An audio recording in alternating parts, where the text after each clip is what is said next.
Someone wrote in and asked, at what point does taking care of yourself drop into selfishness or hedonism?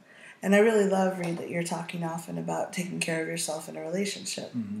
So this is Reid Mahalko from readaboutsex.com. This is Cathy from intimacydojo.com. She will now deliver to us the definition of hedonism. I had to look it up, actually. It is also a club in Jamaica. Yes, it came up first, actually. The belief that pleasure or happiness is the most important goal in life. And I think that doesn't necessarily mean, so hedonism has gotten a bad slant. Like, people use the word to mean something negative. Mm-hmm.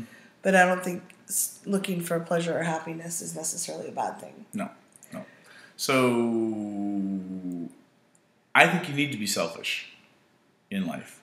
Now, if that means that your child is choking and you haven't finished the latest episode of Agents of S.H.I.E.L.D., that you need to finish the episode and then help your child.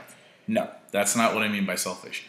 What I mean by selfish is you actually need to take care of yourself first. Mm-hmm. The great example being you need to put your oxygen mask on first in the airplane, should we lose a sudden change in cabin pressure, so that you can help the person next to you.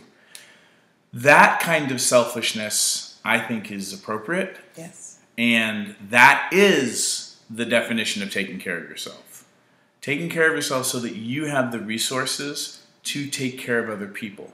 Now, there will be emergencies where you need to go, you have to not take care of yourself for a second to take care of somebody else. But if you're having to do that at the detriment of your own well-being, the way that plays out is eventually you can't take care of anybody. You'll start getting resentful and angry. One of the things I really love, and I learned this from you, Reid, you talk about if you can talk with your partner and identify, this question was from someone who was asking about with their partner how to handle that.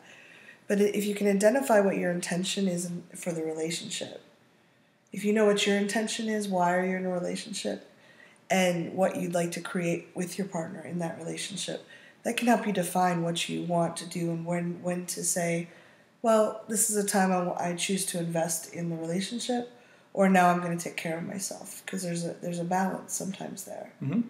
And again, in that situation, if you pull back a little bit and see a larger picture, you taking care of yourself allows you to take care of the relationship. Mm-hmm.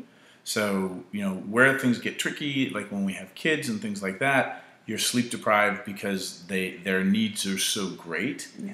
But that's also where you need to diversify how you get your needs met, so that both of you, both parents or however many parents are involved in the situation, you're not so depleted that you don't have the energy to go off and take care of getting your needs met. Mm-hmm. So a lot of this is about understanding your own needs, being able to speak up about them, and how do you have community and family and friends around you to help through the tough times. Yeah.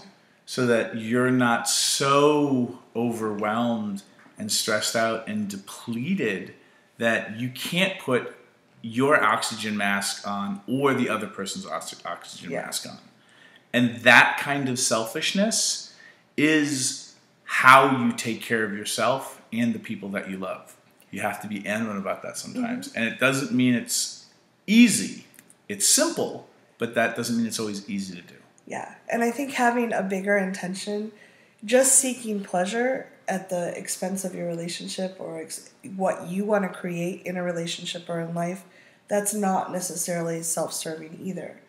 So if you have a clear intention, I want to create whatever out of this relationship.